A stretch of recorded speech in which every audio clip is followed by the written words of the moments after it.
الله الرحمن الرحيم همبليو waxaan u hambalyeynaya qof kasta ee maanta ka qayb qaatay Soomaaliya Team Founders Celebration ka 4 sano oo shirkadan Ombasif loo celebrate gareynayay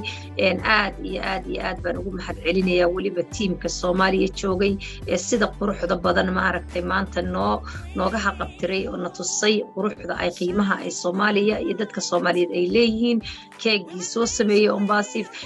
maxaa la yiraahdaa zoomkiisi qurux badan kaga qayb qaatay through the live maartay annagana aan ku jirnay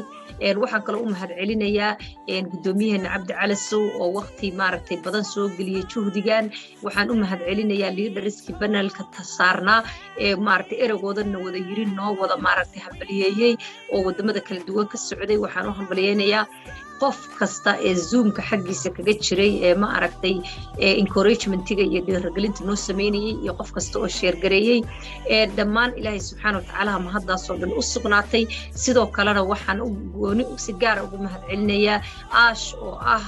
founder-ka shirkadan kadibna nasiye opportunity-gan adduunka dhan markii fursado la keeno ummadaha lacagta leh ama jeebka lacagta ugu jirta ayay fursadaha uga faa'iideeyaan dadka kale laakiin asagu dadka danyarta ah dadka tabarta yar kuwa nooc walba ay yihiin ayuu go'aansaday inay shirkadiisa mid ka noqdaan ay xibin ka noqdaan taasna waa